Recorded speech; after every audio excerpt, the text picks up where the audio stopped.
Hi everyone, and welcome to Unit 2, Chapter 2, Chemical Foundation of Life. So, matter. Everything is made up of matter.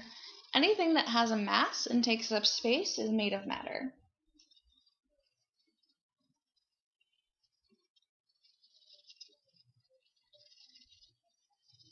Atoms are made up of matter, and atoms make up all living and non-living things. Atoms make up elements. So, elements are pure substances that you see here on the periodic table of elements. And elements are made up of purely one type of atom. So, for example, oxygen is an element, and it's made up of specifically oxygen atoms. And they're specific to oxygen in that they have a specific number of protons, neutrons, and electrons that make up the chemical composition of oxygen. There are 118 elements, 98 of which are naturally occurring. The rest are man-made. Elements cannot be broken down any further, neither can atoms. Molecules are combinations of elements with shared electrons. Typically, molecules are made up of the same type of element. Sometimes not, though. If they're sharing electrons and there's multiple elements, generally it's termed a molecule.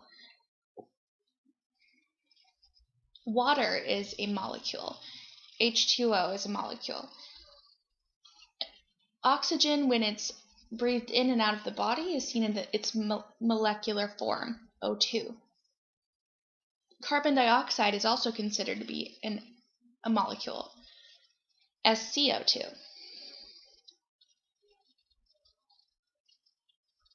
Compounds are made up of two or more elements. Generally, they're different elements and they may or may not share electrons.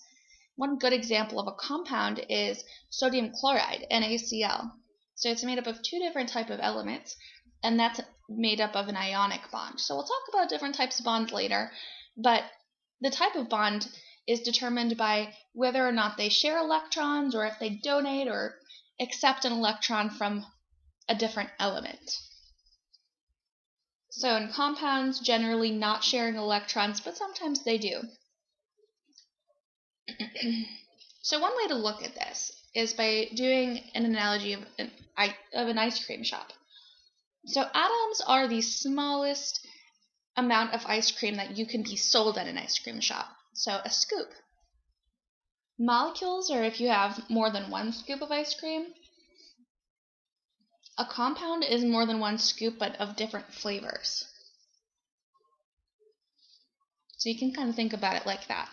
So they do kind of overlap a little bit in their definitions, especially when you get into molecules and compounds. So let's deep dive into elements. So elements, just like we saw in the periodic table, there are a ton of them. All elements have chemical symbols. Sometimes they're named after their Latin name. So for sodium, its chemical symbol is Na. So you might automatically think it might be SO because a lot of the chemical symbols start with the first letter or first couple of letters of the element's name, like oxygen. However, some of them are named after their Latin names. In sodium's case, that's natrium. Every element's going to have an atomic number that's going to be listed at the top of the element on the periodic table. The atomic number is just the number of protons that can be found within the element. So we'll talk about all of the subatomic particles here on the next slide. But just as a little overview, each atom is going to have protons, neutrons, and electrons. There are some exceptions, but typically protons and electrons are the same number.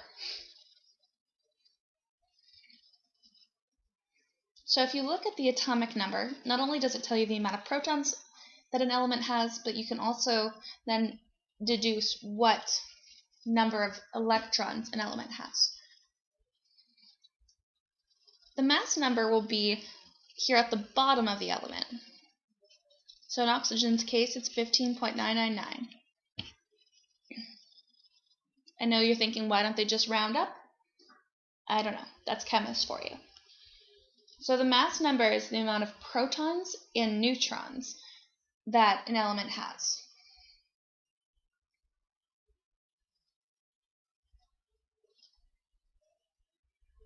Sometimes on periodic tables they're listed as atomic masses, which is what it is in this case, which is why it's not a whole number. The atomic mass averages out the mass numbers of all of the elements and their isotopes. We'll talk about isotopes in a couple of slides. But basically, the only things that are found within the atomic structure that have a mass or weight to them are the protons and neutrons. Electrons have a weight, but it's pretty negligible in comparison to the protons and neutrons. So if you were to look at the mass number or the atomic mass number, depending on what you're looking at on the periodic table,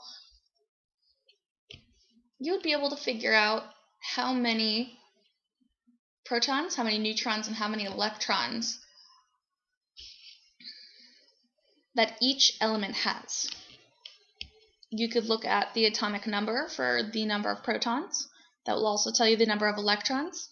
And if you take the atomic mass and you subtract the atomic number, that'll give you the number of neutrons. So here's a chart that shows the naturally occurring elements. These are what are found within living organisms, specifically humans, compared to the non-living world. When they're talking about living organisms, they're mostly talking about the animal world rather than plants. This differs a lot in plants. So you can see that there are some elements that are more abundant within life forms like humans, when compared to the atmosphere or even Earth's crust.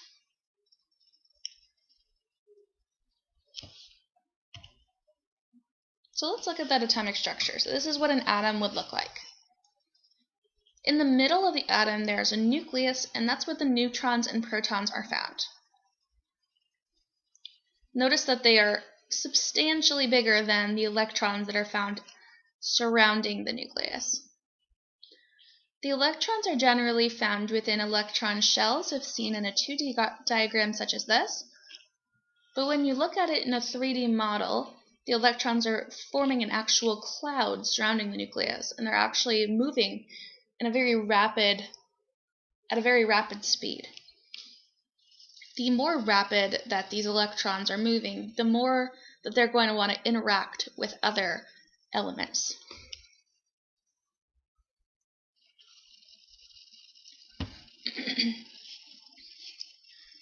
These subatomic particles also have a charge to them. So protons have a positive charge, electrons have a negative charge, and neutrons have a neutral charge. So it makes sense that protons and electrons are generally the same number because they balance each other out, and generally there's no charge difference within an element. When that element starts to interact with other elements to form molecules or compounds, that's when charge differences will come into play. So we'll talk about that when we get to chemical bonds. So proton's positive charge is generally notated +1, and electrons -1, and neutrons with a 0.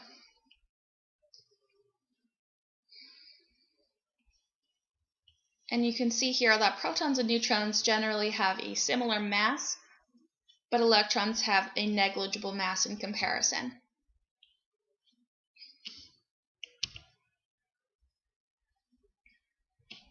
Okay, so with isotopes, isotopes are a form of an element that has the same number of protons, but a different number of neutrons. So if you were to look at a periodic table, all of the elements are sorted by their atomic numbers. They're listed 1 through 118 by their atomic numbers. So that will not differ. protons will be the same, but the number of neutrons will be different. So you would be able to see a difference in the mass number. Isotopes can be naturally occurring, or they can be radioisotopes. If they're radioisotopes, then they will undergo radioactive decay and emit radiation. Typically, isotopes have similar chemical properties. Sometimes the radioisotopes will have some differing properties, and they're used a lot. If you go into the medical field, they're used a lot in contrast dyes if you are getting imaging done, like X-rays or CT scans or MRIs. Like CT scans or MRIs. So here we have an example of an isotope. Hydrogen is our first element on our periodic table, so its atomic number is 1. So it has 1 proton. However, its mass number is also 1. So hydrogen has no neutrons. It has 1 proton and 1 electron. Its first isotope is deuterium, or deuterium. You can pronounce it however you like. And with that, it has 1 neutron. So 1 proton, 1 neutron, 1 electron. And then another isotope of hydrogen is tritium. So same number of protons and electrons with 2 neutrons. So isotopes only differ in the amount of neutrons that are present within the atoms.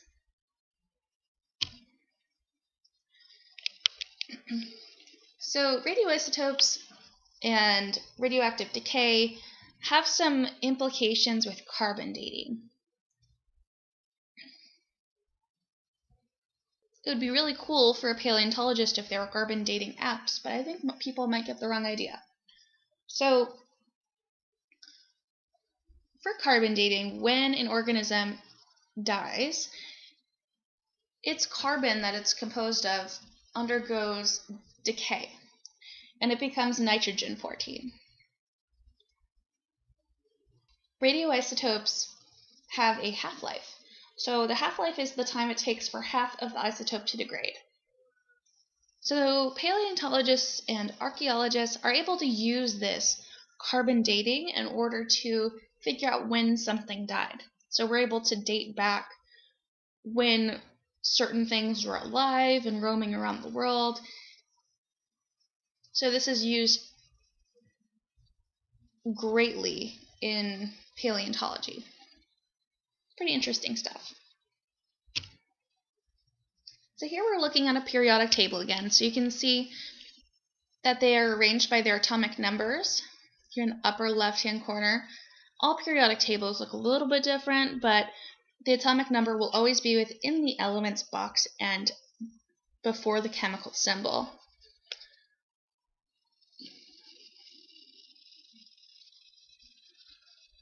They also have group numbers, and this periodic table is color-coded to let you know what format,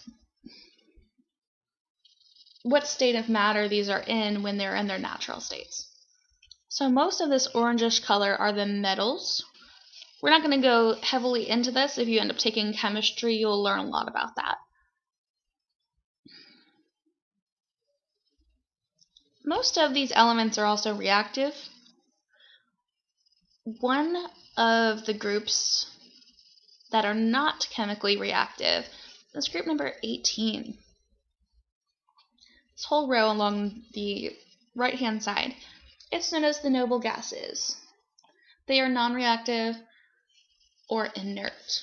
And the reactivity any of these elements have is based off of their distribution of electrons. So we'll talk about that with bond formation as well. So the Bohr model was developed by Niels Bohr. He developed this model in 1913 when he saw that electrons fill orbitals that are closest to the nucleus first, and then the following orbitals next. So he saw that the first orbital was filled by 2 electrons, and in each orbital following that orbital would be filled with 8 electrons. He named each orbital by 1n, 2n, 3n, and so on. Each one is n, and it's just numbered based on how many rings it is away from the nucleus. So from that model came the octet rule, which states that the outermost shell, or orbital, it's also known as the valence shell, the outermost shell, determines the reactivity of an element. If it's completely filled with its 8 electrons, then it is non-reactive. It's not going to want to form bonds with other elements, which is the case for neon that's pictured here. Neon is a noble gas, so we know that it's inert and it doesn't like to form bonds with other elements. So its first orbital, just like Niels Bohr said, is filled with its 2 electrons. The following orbital is made up of 8 electrons. So neon's atomic number is 10. So we know that it has 10 protons and 10 electrons. So we talked about noble gases being inert, and that's in group 18 of the periodic table. Other elemental groupings tend to have similar chemical characteristics, so they can be grouped in that way as well.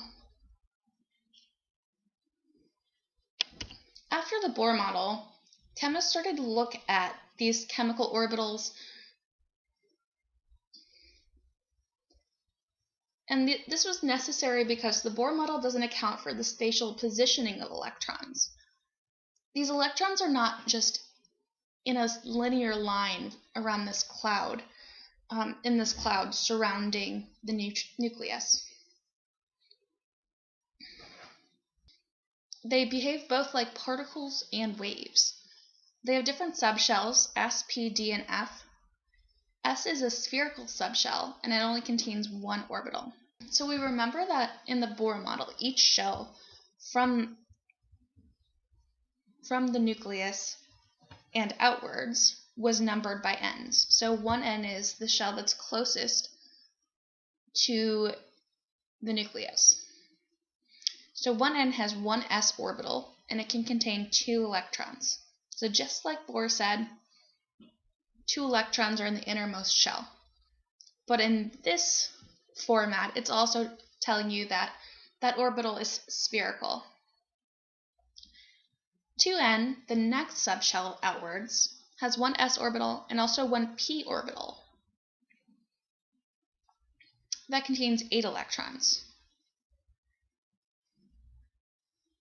And this is where things get a little different.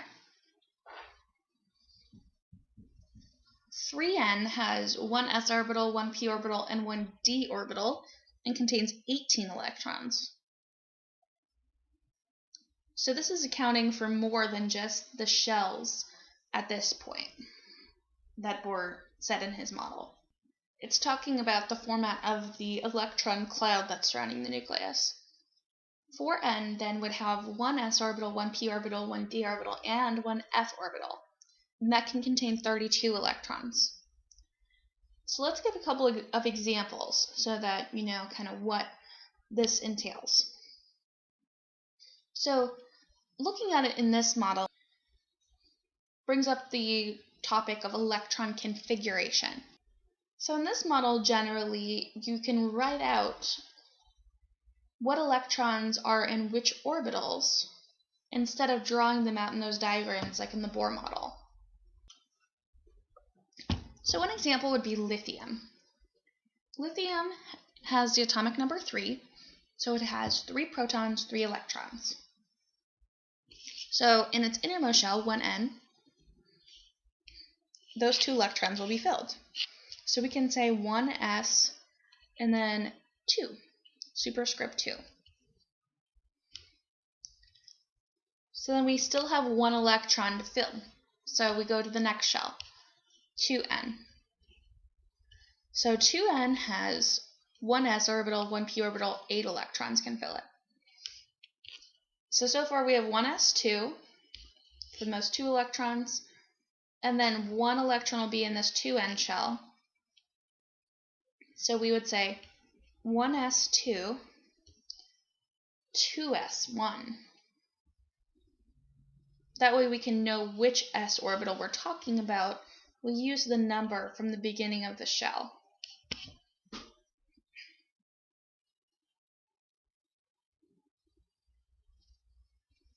Another example would be neon. So we know that neon has 10 electrons. So its first shell is going to be filled, 1s2. Its next orbital, s orbital, can contain 2 electrons as well. So it would be 2s2. All s orbitals are only going to contain 2 electrons.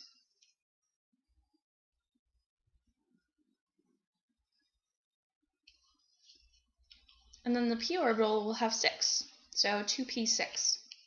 2p. And then the remaining 6 electrons.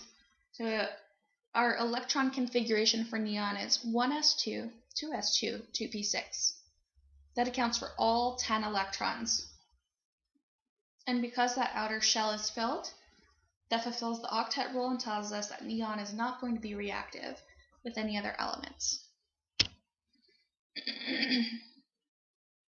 So we can see some more examples of that.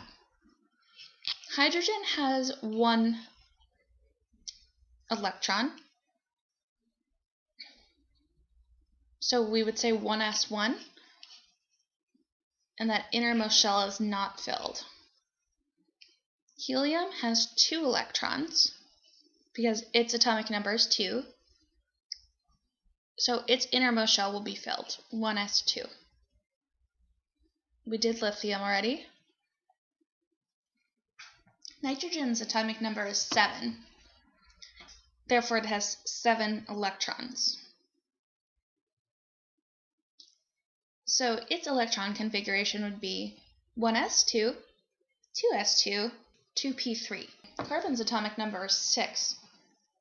So its electron configuration would be 1s2, 2s2, 2p2. And then we already did neon. So just kind of get comfortable learning your electron configurations.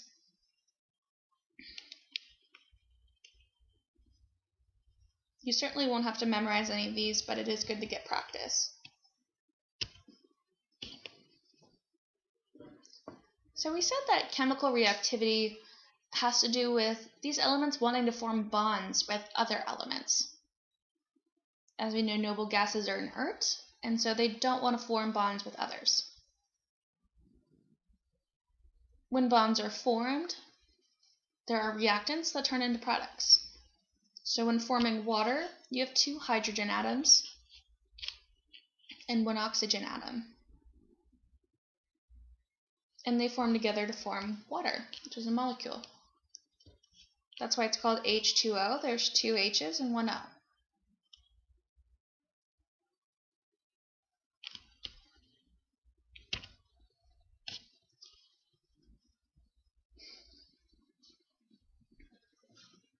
Another thing we look at when dealing with chemical equations or chemical reactions is the law of conservation of matter.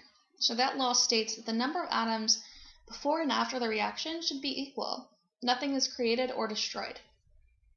Anything that is in the reactants should be there in the products.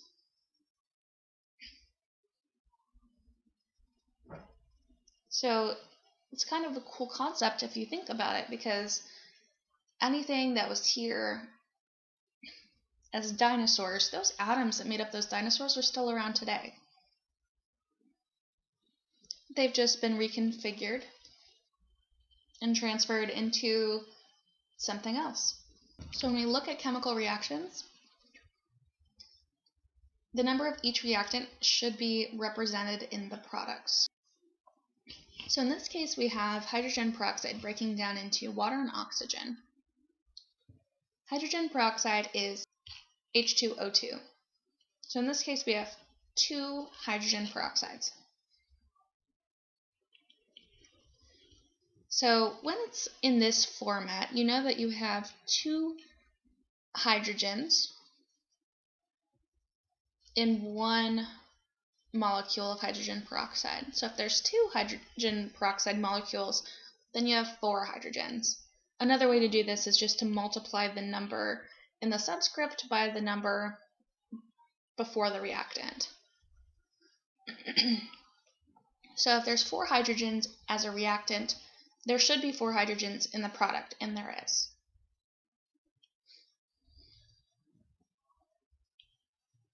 So same can be said about oxygen. There are 2 oxygen atoms present in the molecule H2O2, and there are 2 molecules, so there are 4 oxygen atoms as a reactant. So if we come over to the products, you have 2 O's in the water and 2 as oxygen, so that's 4.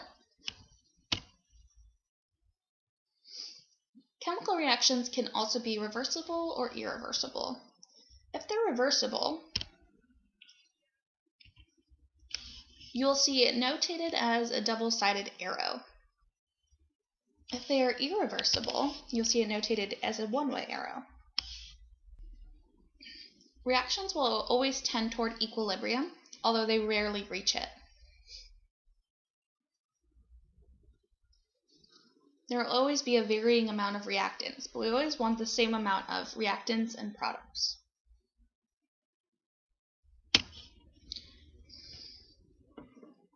Okay, so let's talk about different types of chemical bonds. Our first type of chemical bond is the ionic bond. Ionic bonds donate or accept electrons from another element. So they undergo electron transfer. So let's first talk about cations and anions. An atom that loses an electron is known as a cation. It's known as that because, as you can recall, electrons have a negative charge. So if an atom loses an electron, it's becoming slightly more positive. Anions have gained an electron. So they've become slightly more negative because they've gained an extra negative charge.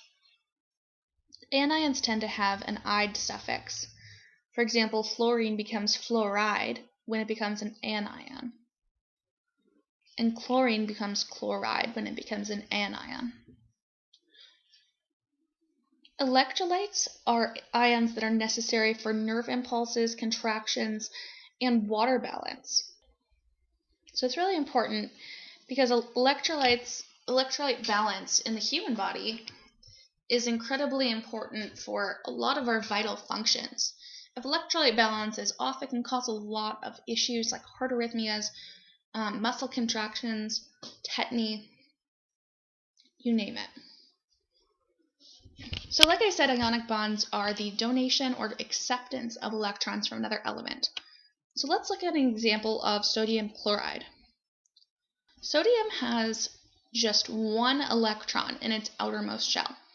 So if it were to lose that electron, it would become more stable because its innermost shell is filled. Chlorine in this state, before it becomes chloride, needs to gain 1 more electron for its shell to be filled. And then it will become stable. So when sodium donates an electron to chlorine, sodium becomes the cation, as notated by the plus sign, and chlorine becomes the anion, as notated by the negative sign. These two form an ionic bond to become sodium chloride, which is table salt. Covalent bonds are the strongest bond.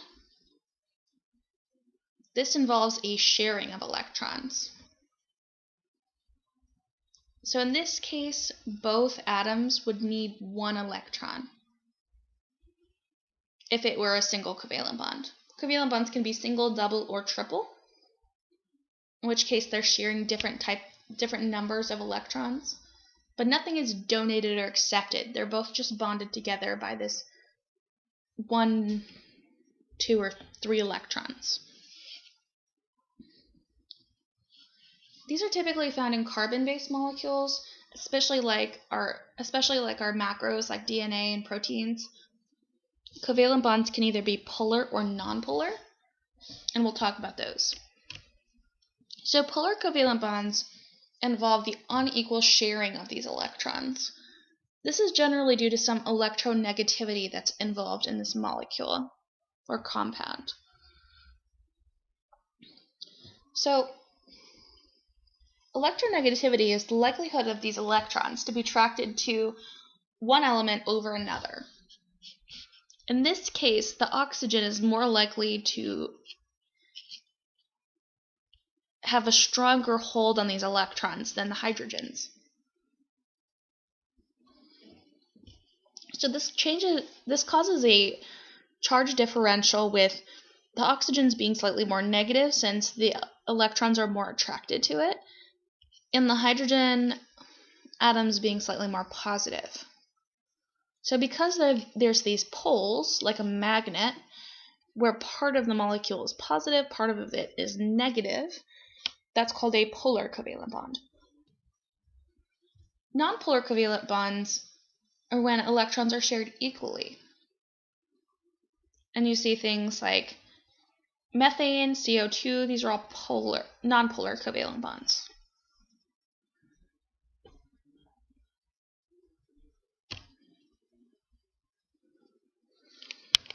Hydrogen bonds and van der Waals interactions are very, very weak bonds, but without them, life would be impossible.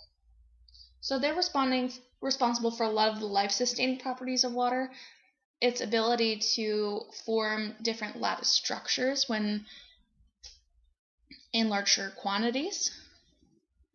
Hydrogen bonds are the weak interactions between the slightly positive hydrogen atoms in one water molecule with the slightly negative oxygen atoms in a different molecule. So individually, these hydrogen bonds are very weak. You can see that if you dip your hand into a bucket of water, the water moves to make room for your hand within that bucket, right? So you're easily able to break these hydrogen bonds, but in combination with others, they can be extremely strong. These are slightly different than van der Waals attractions or interactions, which occur between atoms of slightly different electron densities. Okay. So we're going to spend some time talking about how important water is, because it does make up a large portion of the human body. About 60 to 70% of the human body, roughly 2/3 of your body weight, is made up of water. Of course, that's going to vary based upon your sex, your muscle mass, and your fat percentage, but roughly 2/3 on average is what amount of your body is made up of water. And many of water's properties are essential to maintain life. Water is a polar molecule, like we've seen. It has a polar covalent bond, and it also has these hydrogen bonds that attract different water molecules to each other. So that slight charge differential allows for the water to create this lattice-like structure. Because it's polar, it will attract certain polar molecules and repel certain nonpolar molecules. Polar molecules are generally known as hydrophilic, water-soluble. Nonpolar are generally known as hydrophobic or lipid-soluble or fat-soluble. Hydrophilic compounds, hydro meaning water, philic meaning loving, water-loving, will easily be able to dissolve in water or pass through water, whereas hydrophobic, fear of water, molecules, such as fats and lipids, are going to not mix well with water or not be able to travel through water. An example of this is if you've ever tried to cook with a wet pan or try to mix water and oil together, they do not mix. Lipids are hydrophobic. A great example of this is seen within cells. They have a hydrophilic inside and a hydrophobic outside. So they keep all of the liquid that's supposed to be inside the cell, and all of the liquid that's supposed to be outside the cell, outside the cell.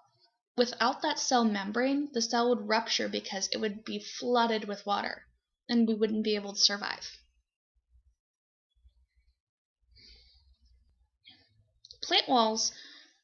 Plants have even extra protection than a plasma membrane. They've got a cell wall. So next week we'll talk a lot about different types of cells. We'll go into plants, we'll go into animals, and talk about that too. Water is the only liquid that exists as a solid liquid and gas in physiologically possible temperatures for humans.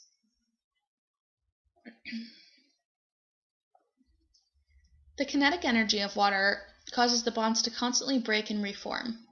So the water can bead off on its own as one little droplet, or can reform with the rest. These bonds are constantly breaking and reforming. The kinetic energy of water raises as the heat increases. So the higher the kinetic energy, the faster these particles, these electrons, are moving. As the heat increases, water molecules are going to escape as steam or water vapor. The kinetic energy lowers as the heat decreases, so those electrons aren't moving at quite as fast of a speed. There's not enough energy to break bonds between water molecules, and crystals will form, forming ice. Ice has a lower density because of the way the molecules are oriented. So that's why ice floats on water. Water also has an extremely high heat capacity, and that's caused by its hydrogen bonding. It has the highest specific heat capacity of any liquid, so it takes a really long time to heat or cool. I'm sure you've seen this if you've ever tried to boil a pot of water really quickly. That doesn't happen. You have to wait there for a long time. So the specific heat capacity of anything is the amount of heat that 1 gram of substance absorbs or loses to change the temperature by 1 degree Celsius. The specific heat capacity of water is 5 times higher than that of sand. So water takes a lot more time than sand does to heat up.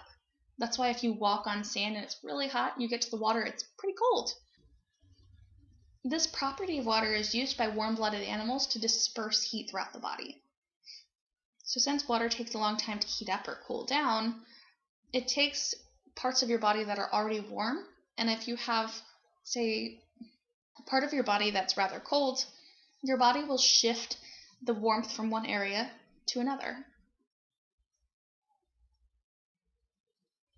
by use of water. The heat of vaporization is the amount of energy that's needed to change 1 gram of liquid to a gas. So the boiling point of water is 100 degrees Celsius.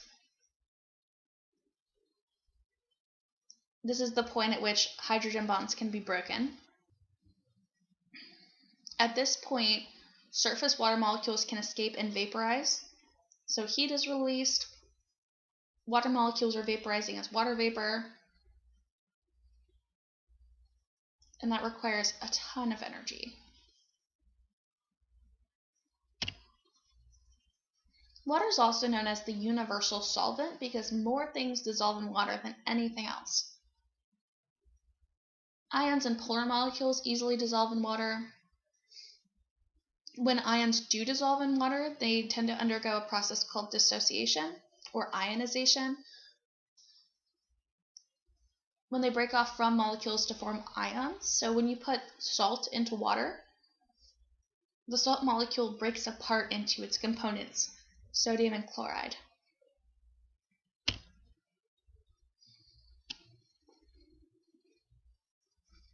Some more properties of water. So cohesion is the property of water that allows molecules to be attracted to each other to keep them together. Surface tension is the capacity of the substance to withstand rupturing when placed under stress or tension. For water, That's really important for lightweight objects. It makes water droplets possible. It also allows for small insects to be able to walk on water. Adhesion is the attraction between water molecules and other molecules. I'm sure you don't think of water as adhesive or sticky when you're thinking about water. You're thinking about it as something that's not sticky, right? But how hard is it to get water off of you? It takes a long time for it to dry, right? If you get your hair wet, those water molecules are adhering to your hair. So it does have adhesive properties. Because of these adhesive properties, water can also undergo capillary action. So capillary action is when water is able to climb something like a capillary tube due to the water's attraction to the glass walls, the adhesion. Capillary action is used in plants to take in water from the roots through the stems. So here's some examples of cohesive and adhesive properties. We've got a water strider that can walk on water because it's really lightweight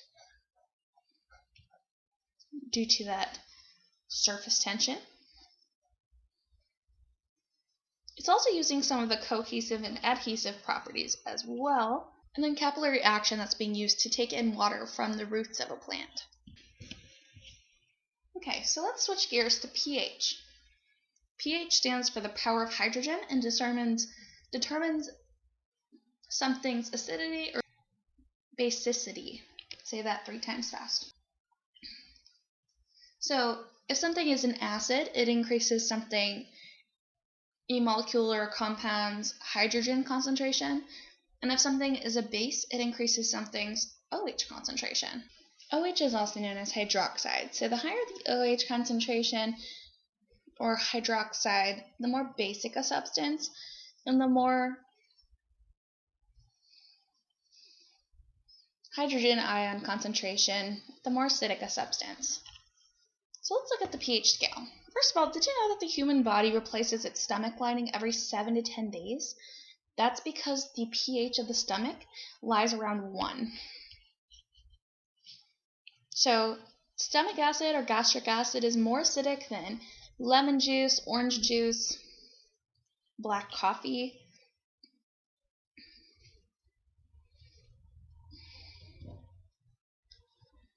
A neutral pH is seen around 7. Less than 7 is acidic. More than 7 is basic. So a lot of people make the mistake of thinking that basic things are good for you and that acidic things are not.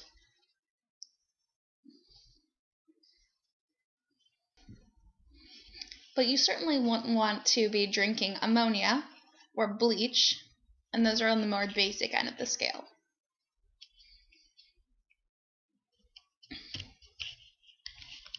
Buffers absorb either hydrogen ions or hydroxide ions to maintain a neutral pH in the body.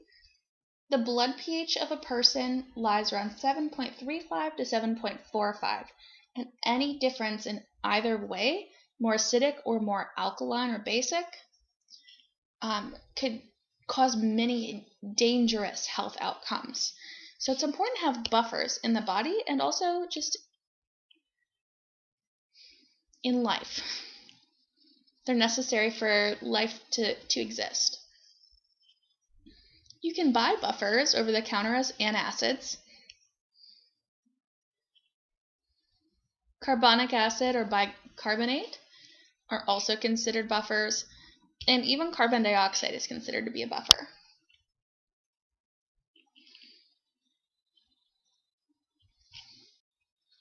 So that was water and a little bit on pH. So now we're going to be talking about carbons. Carbons are the basic building blocks of organic molecules. Organic molecules, that people tend to think of organic things as really healthy and good. Organic molecules are anything that contains carbon, so not necessarily your most healthy thing in the whole world. are long carbon chains. Simple sugars are organic molecules, so it's not the type of organic that you're thinking of when you go to the grocery store. Carbon has an incomplete valence shell, so it can form 4 bonds because it's missing 4 electrons in that outer shell. An example would be methane, where carbon is bonded to 4 hydrogens, all in covalent bonds in order to gain some stability due to that incomplete valence shell. Hydrocarbons are long chains of carbons. They're going to be made up of carbons and hydrogens. They're generally used as a fuel source because the covalent bonds are really strong and when broken down can be high energy. Hydrocarbons can exist as single chains, rings, or combinations of single chains and rings that will determine the function and also the chemical properties. The types of bonds will also influence an atom's geometric structure, and a geometric structure of an atom will influence its chemical properties in turn as well. So everything kind of ties together in that way. Hydrocarbons can be branched or unbranched. Again, that will change their chemical properties. Chains of hydrocarbons are known as aliphatic hydrocarbons. If they contain all single bonds, then they will have the suffix -ane. If they have any double bonds, they will have the suffix -ene, and any triple bonds, they will have the suffix -ine.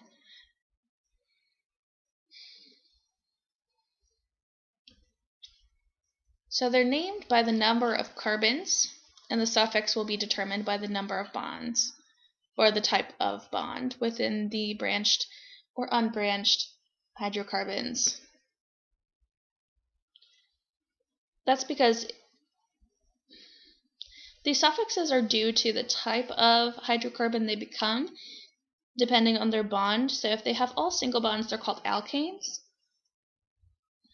Double bond, at least one, is called an alkene. And at least one triple bond would be called an alkyne.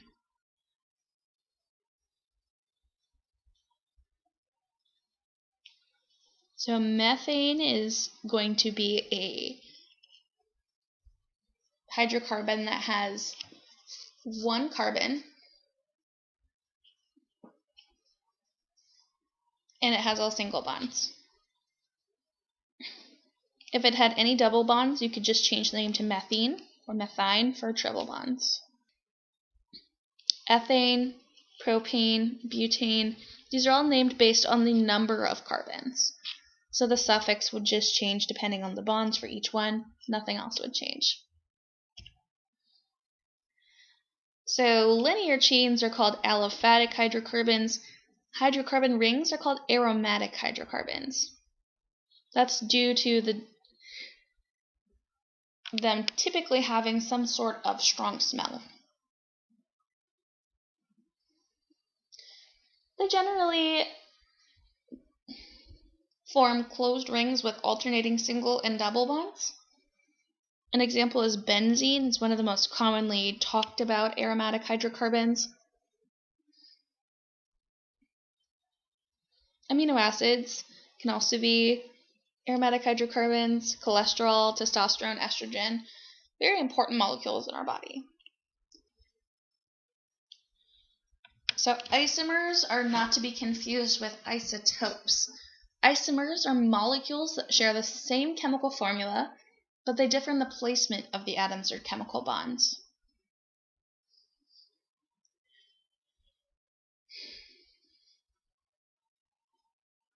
Structural isomers are going to differ in the placement of the covalent bonds, so they might have different properties, whereas geometric isomers have similar placement but differ in how the bonds are made. And so different isomers, if they are geometric, will be known as the cis form and the trans form. So here's some examples. Butane versus isobutane. These are structural isomers. They have the same chemical formula in that they both have 4 carbons. and 10 hydrogens. But they look differently, which causes some different chemical properties. Geometric isomers are going to have similar bonds, so you can see there's a double bond in the middle, and then these methyl groups, the CH3s, are just flipped on one side. So the most naturally occurring isomer is known as the cis form, and the alternate form is known as the trans form. This may also cause some different chemical properties as well.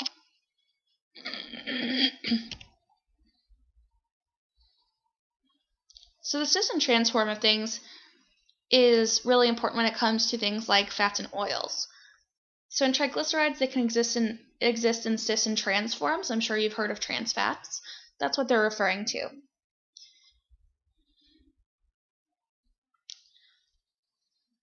The cis form of these fats generally have kinks in the bonds. Kinks in the bonds are good because that means that these fats, when they're stored in your body, can't be stacked up in large quantities.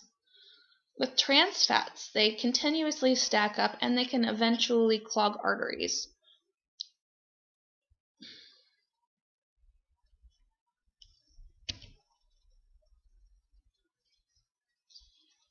So, similar to isomers, enantiomers are molecules that share the same chemical structure and bonds, but in the 3D format, they differ in the placement of atoms.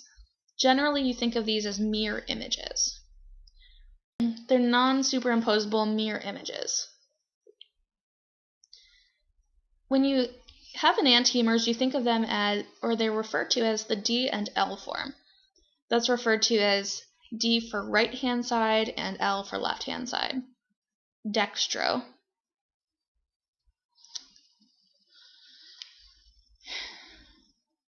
This is important when it comes to different amino acids and sugars. I'm sure if you take supplements, you know that there are some that are referred to in the D form and some that are referred to in the L form. Some are better for you to absorb than others.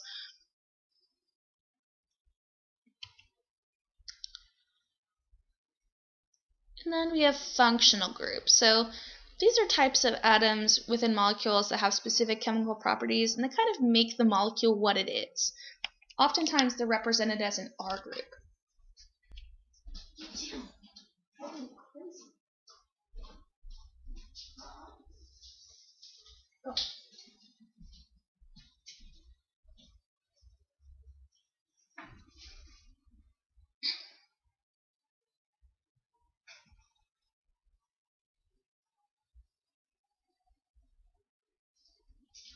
Sometimes you have substituted hydrocarbons where one of the carbons is substituted by a functional group, and that will change the entire chemical property of that molecule.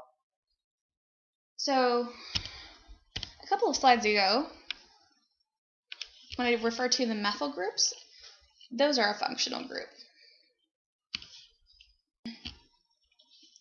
Some other functional groups are hydroxyl groups, these OH groups, carbonyl groups, carboxyl groups, amino groups, phosphates, and sulfhydryls. So those will all change the chemical makeup of that hydrocarbon. And if you take chemistry in the future, you'll learn a lot more about those, but that's beyond the scope of this course. So let me know if you have any questions regarding this lecture for this week, and you can move on to the next one.